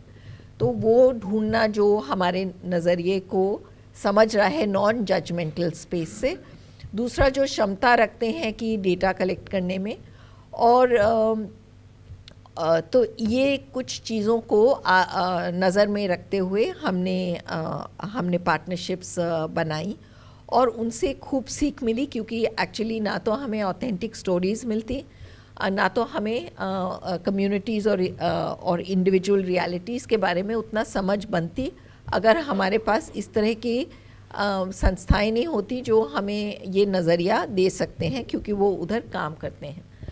तो एक तो ये, दूसरा जब हमने ये देखना शुरू किया और हम जगह जगह पर जैसे मीटिंग्स हो रही थी, रिसर्च कॉन्क्लेव जो हुई थी 2015 में, मेरे ख्याल से 17 में, अच्छा, तो उसमें हम लगातार प्रेजेंट कर रहे थे अपने स्टडीज़, अपने मीटिंग्स भी रख रहे थे। तो उस दौरान वो जो प्रोसेस ऑफ फीडबैक रहा वो भी हमारे लिए बहुत एक समझ बनाने के लिए, नज़रिया शार्पन करने के लिए, और उस समय हम पॉक्सो के केसेस भी कलेक्ट कर रहे थे। तो हमारा एक्चुअली इरादा था जब हमें प्रोजेक्ट शुरू हुआ कि हम एक रिसर्च स्टडी करेंगे और उसको 2 हिस्से में, एक सोशल और एक लीगल में बांटेंगे। पर एक्चुअली हमने कितने स्टडीज़ निकाल लिए इसके प्रोसेस के थ्रू, क्योंकि एक पीस जो क्लियर होता तो लगता कि अच्छा ये और पीस है जो कि जिसमें समझ की ज़रूरत है। तो जब हमने ये केसेस देखे इन 16 लड़कियों के, तो हमें लगा कि सबकी जीवन में शादी एक बहुत इम्पोर्टेंट फीचर बन जाता है, और वो शादी चॉइस का मामला नहीं है, शादी सर्वाइवल का मामला है, क्योंकि क्राइसिस उनके सिर पर फूट चुका है और समाज में कोई जगह ही नहीं। अगर शादी करती हैं तो एक थोड़ा उनको हाँ एक जगह मिलती है कि जहाँ वो अपने पैर पर खड़ी हो सके। तो ये हम चॉइस को भी लेकर हमारे दिमाग में एक क्वेश्चन है, क्योंकि शादी शायद एक नेसेसिटी बन जाती है कुछ संदर्भ में, और हमारे समाज में शादी शायद चॉइस है ही नहीं, एक कंपल्सरी नेसेसिटी है सर्वाइवल के लिए। अलग अलग तरह के लोग सर्वाइव करते हैं तबके में और class and you know all of that.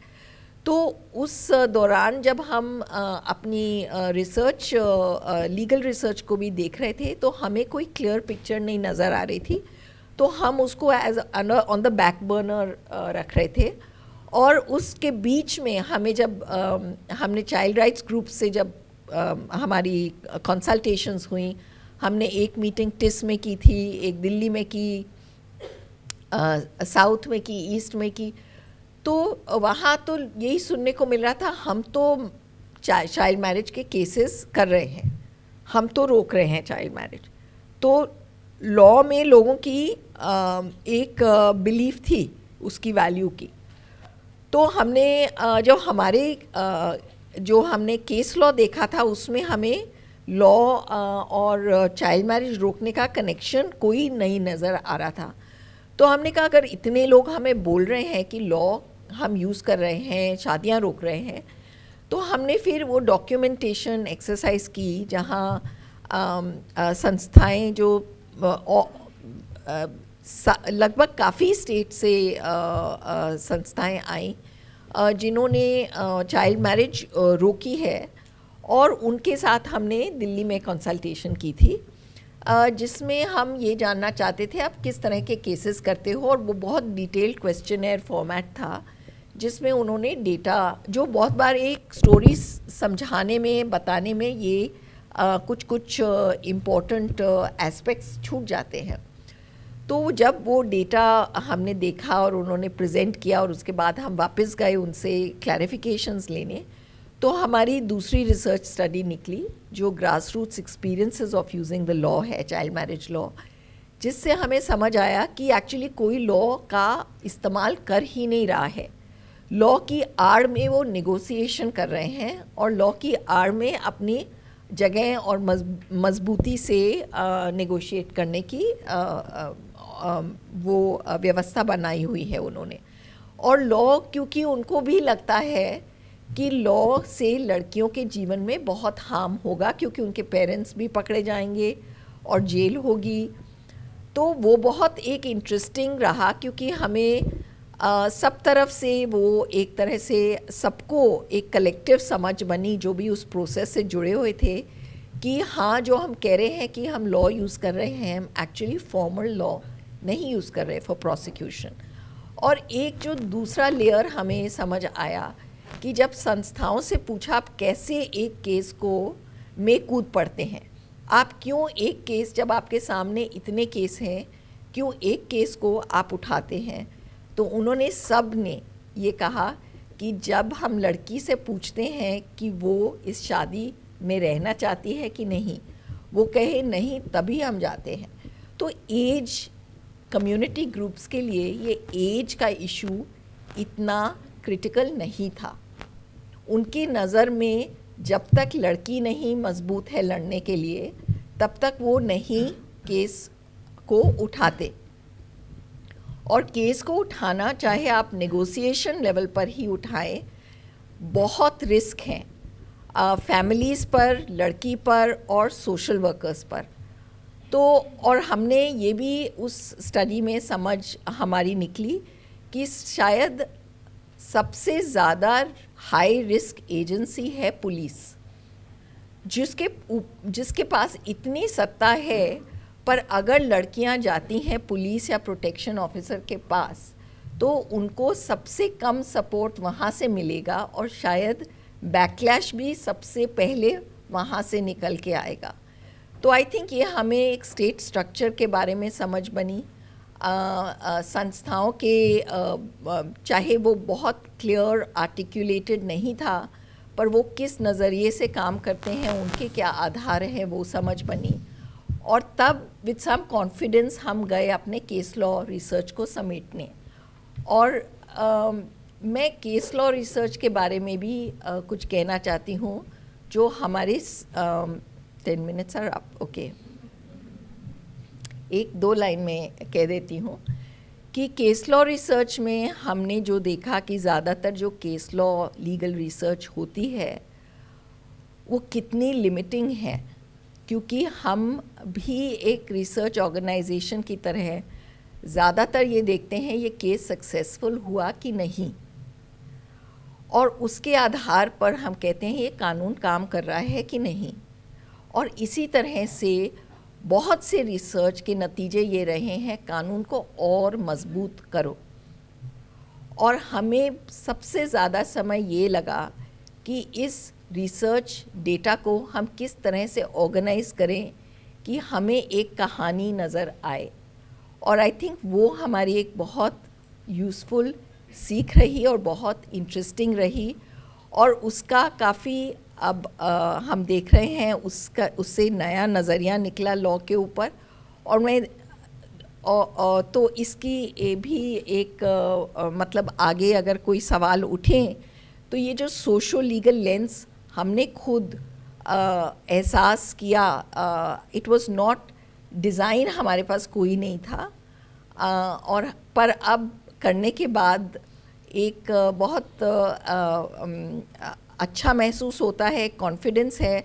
और ये भी है कि रिसर्च मेथडोलॉजी लॉ को लेकर हम चाहते हैं कि कुछ इसके बारे में चर्चा करें कि उस तरह की रिसर्चेस नहीं निकलें जहां हम केवल ये देख रहे हैं कितने कन्विक्ट हुए और कितने निकल गए, और जज को कितनी कम समझ है नारीवादी समझ इश्यूज़ को, क्योंकि हम वो बहुत कह चुके हैं और उससे हमें कानून की पूरी समझ नहीं बन पाती। तो या थैंक्स।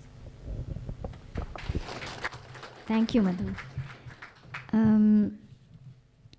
मैंने सोचा था मैं आप सबको एक एक सवाल पूछूंगी, आई डोंट नो उसके लिए टाइम है या नहीं। आप सिर्फ आप लोगों को I think the audience has not spoken since morning. So it will be actually lovely to hear from you all any comments or questions that you may have for the panel. So thank you so much for this panel discussion. हमने बहुत सारी चीज़ें आज सुनी, education के बारे में, health के बारे में, बहुत सारी चीज़ें जानने को भी मिली. ये सारी जो स्टोरीज़ हमने सुनी, जब हम बात करते हैं, आपने बताया कि जो भी ये सारी स्टोरीज़ हैं, ये आई थिंक जो हमारा मेन एक लेंस था वो हेयरिंग पीपल को लेके था. But when we talk about the deaf people, there are deaf women who are 17 years old, they are getting married to 30 years old man. सो ऐसा उनके साथ भी होता है. एजुकेशन उनको भी नहीं कराई जाती है, उनको भी जल्दी शादी करा दी जाती है. 10th क्लास करने के बाद ही उन्हें कह दिया जाता है आप शादी कर लीजिए because you are a deaf women and पता नहीं आपसे कौन शादी करेगा. ऐसे ही एक ऐसा केस हुआ था जिसमें 15 years old की एक लड़की थी जो कूड़ा वगैरह उठाती थी. वो बोल सुन नहीं सकती थी, तो किसी ने सोचा कि ये एक ईजी टारगेट हो सकती है. उसका रेप करके उसको प्रेग्नेंट कर दिया गया और उसके बाद कोई भी उस एविडेंस को नहीं बता पाया क्योंकि एवरीबडी इज़ थिंकिंग दैट वो मे बी कुछ मेंटली चैलेंज है. But that was not the case. She was just a deaf person. So language is a big barrier for a deaf people, right? So then being woman and then being deaf, so these both becomes a big challenge for a deaf woman in that scenario. Adding one more point to Anu's case, that I have seen that with deaf women there's a little more sensitive scenarios as compared to the hearing women. Thank you. बहुत सारी बातें हो रही हैं शादी और जल्दी शादी हो जाने के बारे में, लेकिन हमारे देश में अभी मैरिज इक्वालिटी को लेके बहुत बातें हो रही हैं. तो Ritu is here. I just wanted to Rituparna from Nazariya is here. That उनका एक पिटिशन था जो पूरे जितने भी मैरिज इक्वालिटी में जितने सारे पिटिशन थे सब में से उनका एक पिटिशन था. उस पिटिशन में उन्होंने कहा था कि हमें that was a very different petition, क्योंकि उसमें उन्होंने कहा था कि हमारे घर में बहुत सारा नेटल फैमिली वायलेंस होती है जो आज भी निकल के आई, लेकिन क्वेयर वुमेन या फिर ट्रांस मैस्कुलिन पीपल जो होते हैं उनके साथ बहुत ज़्यादा वायलेंस होती है. तो then to even approach law के पास जाने के लिए भी कोई तरीका नहीं है. मतलब आप you can not complain about your natal family. And अगर आप और बहुत ज़्यादा होता है जब आपके पास एक पार्टनर है जो आपकी फैमिली अप्रूव नहीं करती. मतलब आप you have a desire for a same sex और same gender and then that is उसके चलते बहुत सारी करेक्टिव मैरिजेस होती हैं.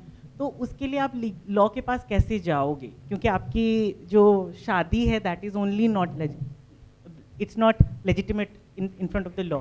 सो I just thought that I would bring it out because that petition was very interesting to say that we want marriage just to be protected. I mean, we are talking so much about complexity ki abhi just picking up from what Madhu said ki some people just use law to survive, some people use marriage to survive. So hearing that, it came to my mind ki in that petition like the queer community is asking that ki we should get the right to marry because we want to run away from natal family violence. You know, in context of queer women, like because their marriage is used to correct them into straight women. So I just thought that I will put it into the room. And also, how do we think of queer adolescent who actually are the largest percentage of people who face that kind of violation in family, where you are like corrective rapes, corrective marriages happen. So yeah. My question is a little bit tilted towards caste, because when we talk about child marriage, two things comes. One is age, and then we homogenize the entire category of children, be it girl child or boy child. But I feel like the impact of child marriage on a Dalit woman or on a Dalit girl and a Dalit boy is very much different from the impact of child marriage and the reason of child marriage on Brahmin children. Also, if there is a cross elopement, the impacts are different. So when we're researching, when we're studying child marriage, do we look upon the intersectional identities and the intersectional impacts that follows, which is also death, murder. So do we look upon the criminal side and the impacts of these intersectional identities that follows? Yeah, thank you.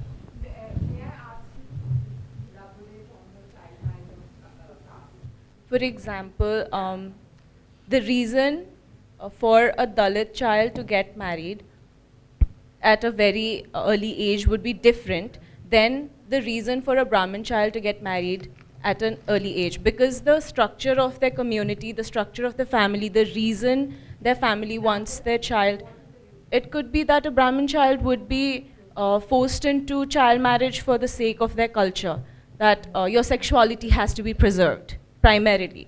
Whereas for a Dalit child, because of their class, because of their economy, it could be a bride coming to a family, could be an addition, labor to the family, not only in terms of economy, but also in terms of sexual labor too. So there are differences because the families are structured in a different manner. Yeah. Thank you, Natasha. Natasha, you're from Nepal, right? Yeah. You mentioned that you were from Nepal.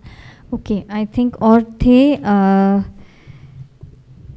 Usha, आपने वो किया था, उषा, गीता, वेदा, आप भी थे, sorry, after Usha आप बोल दीजिएगा। आवाज़ आ रही, हाँ। तो ये कि हम सब बात कर रहे हैं कि चाइल्ड मैरिज के 10 साल की बहुत सारी चीज़ें हमारी बदली, लेकिन कैसे कुछ चीज़ें और स्ट्रॉन्ग जो सेजल ने भी रखा था कि कहाँ जहाँ जातियों में बिल्कुल चीज़ें नहीं होती थी कि आदिवासी समुदाय में जाना एक बात होती है, ऐसे पूरे साउथ राजस्थान में भी इतने सारे केसेज हुए कि सेम कास्ट की आदिवासी समुदाय की लड़की गई, लेकिन कैसे दूसरी जातियों के इफेक्ट भी उनके ऊपर आ रहे हैं कि उनको एक तरह का सामुदायिक उनका बहिष्कार करना और पूरे जनता के सामने, गांव के सामने उनको एक तरह से शर्मनाक करना, वो स्थितियां भी एक तरह से कहीं ना कहीं और स्ट्रॉन्ग मुझे लगता है इन 10 सालों के साथ चीज़ें हुई है। और ऐसे में अगर लड़कियां आवाज़ उठा रही, कुछ केसेस हुए उदयपुर के आसपास की लड़कियों ने आवाज़ उठाई और वहाँ पे बाल आयोग और बहुत सारे डिपार्टमेंट आ गए उस लड़की के साथ सपोर्ट करने के लिए, तो घर वालों ने कहा कि इसको ले जाओ अपने साथ, तो उसको घर से निकाल देना और फिर उसको सोचते में होम में रखना, तो और उसको मीडिया और चीज़ों के द्वारा इतना हाईलाइट करना कि गांव की जो समूह की लड़कियां थी वो सब कहने लगी अब हम कैसे आवाज़ उठाएं, देखो जब माँ बाप ही निकाल दे रहे हैं तो हम कहाँ जाएंगे। तो ऐसे स्थितियों में सपोर्ट स्ट्रक्चर और सारी चीज़ें भी मतलब खड़ी देखते रह जाते हैं हम सब लोग भी। तो ये मैं बस ये कहना चाहती थी कि ये चीज़ें 10 साल में हमने एक जर्नी करके यहाँ तक आए, लेकिन जो दूसरी ताकतें हैं वो ताकतें भी कैसे स्ट्रॉन्ग होके मतलब चीज़ों को ले जा रही है। लड़कियाँ हमारी चॉइस ले पा रही है, लेकिन ये ताकतें दूसरे तरीके से एक बंद करने का एक कोशिश कर रही है। ये बस। Thank you Usha. आप प्लीज़ बोल दीजिए आपका। हाँ, पैनलिस्ट का बात बहुत अच्छा लगा।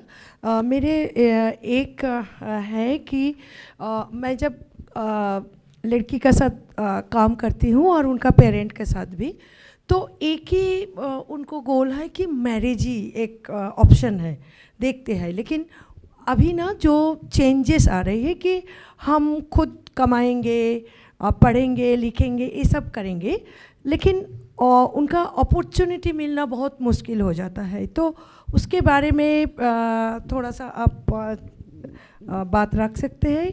और एक मुझे सुनीता जी का जो आपने बोला कि 10 साल में जितना मॉड्यूल आपने किया है, ये हम अडॉप्ट कर सकते हैं, कैसे शेयर करेगा, ये एक है। और मुझे वो भी बहुत अच्छा लगा कि गर्ल्स जो कलेक्टिव होता है वो कैसे वुमेंस मूवमेंट को जुड़े, वो उसके बारे में थोड़ा सा बताएंगे तो मुझे अच्छा लगेगा। Thank you so much. Geeta और वेदा आप दोनों हैं, उसके बाद हम रिस्पॉन्सेस लेंगे। तो I just picking up the last sentence of Madhu, high risk agency is police, public state, we can say. That what happened in 3 months back in Assam, the state has jumped on the community and started arresting in a sudden way, and it's this is the one the I think example of this concern. And now the post situation to continue the legal process to bring back the someone's son, someone's husbands, and these are issues.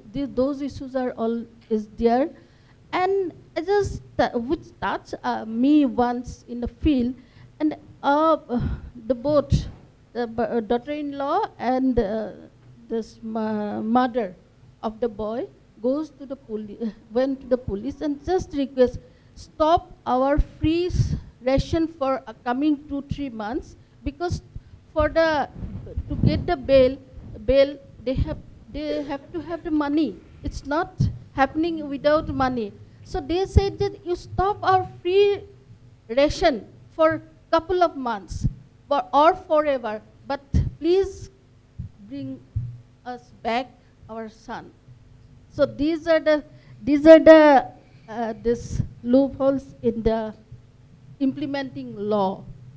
And secondly, the development. If we questioning the development, what because when we interacting with the T community girls, because it's in a rampant way it is happening in the among the T community. Then they said, what living condition they have. It's a 1/4 of this room. This is their quarter. It's a because there is lots of other communities, but tea garden, tea industry is a pride of Assam.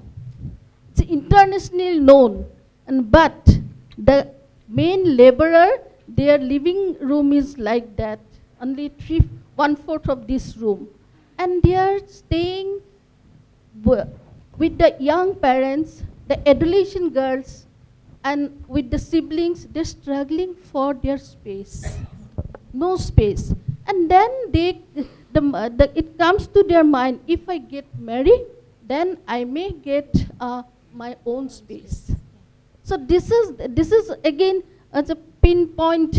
It's a point for their taking decision to get married at the earliest. That's all. Thank you. Thank you, Geeta. Veda, you'll have the last question before we move back to the panelists. Thank you. Question is, actually it's a dilemma which I faced. अभी जब बीच में वो increasing the age of marriage का वो पूरा उठा from 18 to 21 and get it to equal girls. हमने फिर एक we asked the girls, we went back to the girls, we did a very short FGDs.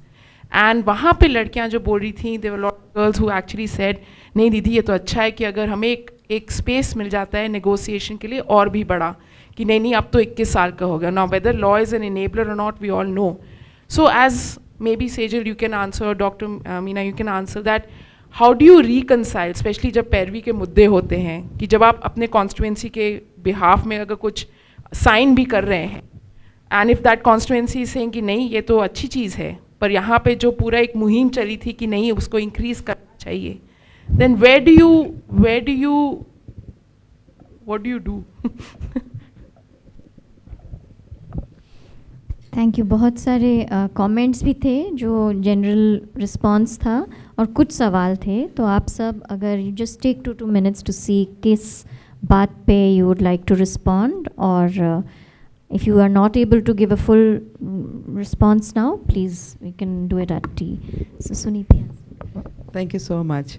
मैं नताशा की इस बात से कि वो जो दलित वुमेन गर्ल्स के लिए बात की थी, नेपाल का जो पूरा बेल्ट है ना, जहाँ काम करते रूपंदेही और कपिलवस्तु, उसमें मैक्सिमम दलित पॉपुलेशन है. सो इसलिए हमारा पूरा जो पैकेज था वो उस तरह से डील किया उनके सोशल नॉर्म्स को देखते हुए.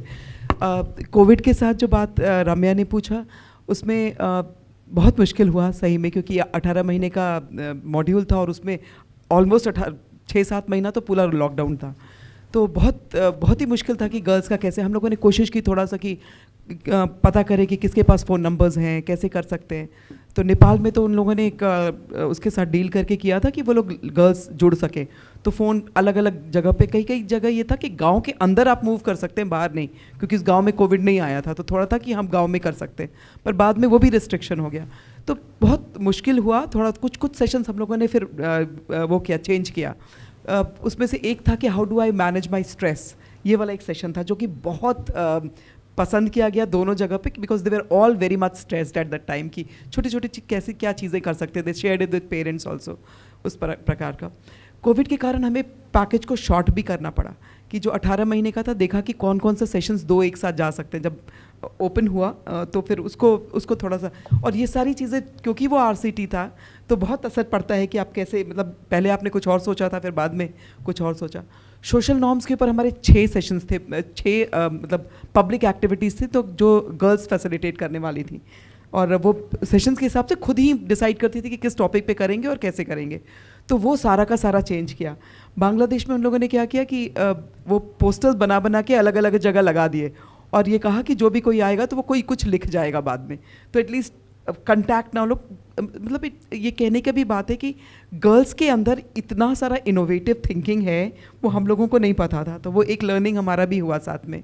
पर बहुत सारा चेंजेस आना पड़ा, और it was not easy, specially when you are working on social norms and you are restricted to something, so that was also the reason. काफ़ी मतलब बदलाव इसमें। अच्छा, एक और बात थी जो उसकी बात कर रहे थे ना, चाइल्ड मैरिज की। इस समय दलित कम्युनिटी में और बहुत पुअर कम्युनिटी में जब लॉकडाउन हुआ था तो बहुत शादियाँ हुई, और कई बार लगता है ना कि हमारा रिजल्ट था कि शादी कम हो तो अच्छा होगा, मतलब एक दूसरा बहुत सारा लीडरशिप और वॉइस और कॉन्फिडेंस का भी इंडिकेटर है, लेकिन ये भी इंडिकेटर तो था ही कि चाइल्ड मैरिज कम हो। पर बाद में ये पता चला कि जल्दी जल्दी शादी हो, क्योंकि 20 लोगों को ही आना था, तो पूरा खर्चा कट हो जाता है। तो लोगों को लग रहा था कि जितने दिन तक शादियाँ, जितने दिन तक लॉकडाउन है उनमें जितना ज़्यादा से ज़्यादा शादियाँ हो सके, जिससे कि हमारा खर्चा कम हो जाए। तो ये बहुत सारा इकोनॉमिक इम्पैक्ट भी पता चला। और लास्ट में रहीमा, आपके सवाल का जवाब, पूरा पैकेजेस है, हमारा एक पेज है, हम आपसे शेयर कर लेंगे, बॉयज़ गर्ल्स, ये पूरा 45 सेशंस, और इवन जो ये 6 सेशंस है, बहुत सुंदर सुंदर सेशंस है, जिसमें ड्रीम्स एंड एस्पिरेशंस का बात है, जिसमें मदर का ड्रीम और गर्ल्स का ड्रीम मैच करने की बात है पब्लिक फोरम में। तो you can see that, you can use it also. Bangla में भी है, क्योंकि बांग्लादेश में लोगों ने बांग्ला में यूज़ किया ट्रांसलेट करके। और गर्ल्स और विमेन को कनेक्ट करने वाले भी हम लोग कुछ टूल्स अलग अलग जगह से लेकर के, मतलब it's basically after harvesting that we have got it from different other organisation and put it together in one place, तो I can share that also with you. Thank you. जो बिराजा का क्वेश्चन था about, I think it just speaks about the contradictions within which and whose voices then matter, यानी किसकी आवाज़ है जो शादी की मांग कर रही है, और किसकी आवाज़ है जो परिवार के अंदर जो हिंसा हो रही है उस पर ध्यान दे रही है, you know. So I think और भी जो मार्जिनल वॉइसेस हैं उनकी बुलंद होना बहुत ज़रूरी है, ऐसा मुझे लग रहा है। And always desire need not always and in marriage, और भी विकल्प हैं, तो इस पर हमें और भी ध्यान देनी चाहिए। और दूसरा about the age, increasing age at marriage, काफ़ी मतलब यहाँ पे बहुत लोग इंक्लूडिंग यू नो मेरी, Madhu and others, civil society representations किए सरकार से, तो पॉलिसी में भी कॉन्ट्रडिक्शन रहती है, क्योंकि अभी तक क्यों नहीं आया वो कानून, यू नो, या फिर यूनिफॉर्म सिविल कोड को उसकी बात लीजिए, पता नहीं अगले 4-5 महीने में आएंगे भी नहीं। तो काफ़ी समय तक जो राइट विंग फोर्सेस हैं वो पॉलिसी को लेकर भी कॉन्ट्रडिक्टरी आवाज़ निकालते हैं, तो वहाँ पर भी किसकी आवाज़ बुलंद होनी है वो हमें तय करना है, या जो बात कर रहे हैं। मैं ये नताशा की बात का रिस्पॉन्स दूंगी कि हमारे जो इंडिया में डेटा है और जो हमने फील्ड में देखा कि चाइल्ड मैरिज पॉवर्टी से इतना ज़्यादा लिंक्ड है और मार्जिनलाइजेशन से इतना ज़्यादा लिंक्ड है कि अपर कास्ट और प्रिविलेज ग्रुप्स में चाइल्ड मैरिज तो हो ही नहीं रही, या इतनी नहीं हो रही जो कि हमारी नज़र में आएगी। ये सारे ही बिल्कुल मार्जिनलाइज तबके के हैं, और इसीलिए इनको इतनी स्टेट टारगेटिंग हो रही है, क्योंकि हाँ, और हमने एक साउथ एशिया लेवल पर भी इसका इनिशिएटिव चलाया था, नेपाल में भी, श्रीलंका में भी यही देखा कि मार्जिनलाइज ग्रुप्स में ही चाइल्ड मैरिज पॉपुलेशन सबसे ज़्यादा है। तो क्योंकि वहाँ अब क्रिमिनलाइजेशन हो रहा है ना डायरेक्ट, अगर अपर कास्ट में होता तो कहाँ क्रिमिनलाइजेशन होता इतना। तो आई थिंक अब जिस तरह की सॉल्यूशंस निकल के आ रही हैं कि इनको पकड़ के बंद कर दो, इनको वेलफेयर स्कीम्स का हिस्सा नहीं बनाओ, तो ये सब तो इट्स प्यूनिटिव आउट। और ये जो वेदा ने सवाल उठाया कि अगर कम्युनिटी में सब लोगों को लग रहा है 21 इज़ शादी की उम्र बहुत एक अच्छा डेवलपमेंट है। तो ये जो हमने चर्चाएं की तो हमने भी ये बहुत सुना, पर ये तो हमारे ऊपर है हम किस तरह से हाँ किस तरह से हम ये बात को आगे लेकर चलें। या एक्चुअली मैं इसको रिस्पॉन्ड करती हूँ वेदा। लड़कियां बहुत क्लियरली कहती हैं कि ये हमें नेगोशिएट करने देगा, थोड़े और साल देगा। तो हमें तो एक्चुअली ढूंढने हैं कि आपको नेगोशिएट तो पूरी ज़िंदगी करना पड़ेगा, फिर काम करना है, ये करना है, बच्चा चाहिए नहीं चाहिए, कब चाहिए, चाहिए कि नहीं चाहिए। तो नेगोशिएशन के हमें ये समझ बनानी है ना कि हम कानून बहुत इम्पॉर्टेंट एक टूल होता है नेगोशिएशन का, हम लोग सब यूज़ करते हैं इसलिए कानून लाते हैं, है ना। तो ये बात दे आर नॉट सेइंग हमको 21 साल की शादी करनी, हमें चाहिए टूल्स नेगोशिएशन के। उसमें हम क्या टूल्स दे सकते हैं, और उसमें हमारे इलाकों में जब हम नागरिकता के बात करते हैं कि तुम वोट करो, तय करो, एंगेज करो स्टेट के साथ, अपना हक लो, ऑटोनमस हक लो, वो राशन कार्ड का हो, वो स्कॉलरशिप का हो, ये सब उनकी नागरिकता पहचानती है। फिर उनको नहीं वेट करना है 21 तक। When you contrast that, so we have to hear it and say इसके क्या पर्याय होते हैं। मुझे एक और बात करनी थी। कोविड का impact 73 deaths in our block of young people. NCRB data is showing that failure in love is one of the largest reasons for suicides. But let us understand, it is not only suicides. They are actually murders, they are abetment to murders. और इस बात को हमारा कानून नहीं देख रहा है। हमें जो लड़ाई महिलाओं के domestic violence and burning of death, unnatural death की करनी पड़ी थी, वो हमें युवाओं के लिए करनी पड़ेगी। और ये हमारे लिए एक चुनौती भी है, पर ये आंकड़ों में दिखता है, हमें बहुत सहजता से पता चल जाता है। हम भी लड़ रहे हैं कि कुछ क्रिमिनल केसेस हों, हम लोग ने 86 केसेस में से 4 केसेस में FIR करवा पाए, कहीं पोस्टमार्टम में करवाते हैं हर एक का, पर फिर भी एविडेंस नहीं मिलता। पर ये लड़ाई लंबी है और हम इसको सिर्फ आदिवासी इलाके से नहीं उठाना चाह रहे हैं, बिकॉज ये बहुत ईजी है करना ना, पिछवाड़ा। So we really appeal to everybody who is engaged here in the movement that we need to look at collecting evidence across and analysing the data in our own field areas, कि ये जो death due to love कहते हैं उसमें कितना death है, कितना murder है, कितना अबेटमेंट है। Thank you everyone. You've been a wonderful panel. I'll close this panel right now. I think Niharika, you had wanted to understand कि feminist approach क्या हो सकता है. I think many examples have come out that how it is reflective, grassrooted community involvement, it's participatory, लेकिन इसमें भी बहुत दुविधाएं हैं, चाहे वो hierarchies हैं, nature of collaborations में बहुत सारे relationship building में भी दिक्कतें हैं. Also how everything leads to new research questions actually, or research is not for itself but for action to be utilized. बहुत सारे partnerships और solidarities get built along the way, but also बहुत सारे fissures भी create होते हैं. I think one of the big considerations हमारा था कि क्या अर्ली चाइल्ड मैरिज बहुत लाइक लिमिटिंग कॉन्सेप्ट है क्या एक मुद्दे पे घुसने के लिए, but we have seen that actually it's opened up avenues for us to have discussion on caste, gender, sexuality and so on. And we thought in the middle कि क्या हमें इसको ब्रॉडली एडोलेसेंट गर्ल्स इशूज़ करने चाहिए, but actually maintaining that early child marriage focus helped us be very political in the way we have made partnerships. So that is one thing I think I realise. लेकिन also बहुत सारे चीज़ें जो रह गए हैं, बच गए हैं, चाहे वो deaf and people persons with disability का जो स्पेशल वल्नरेबिलिटीज़ है, एक वल्नरेबिलिटीज़ फ्रेमवर्क लाना भी बहुत ज़रूरी है. तो बहुत सारे अभी भी सवाल हैं एज यू आर सेइंग, और या more research ahead I feel. Thank you.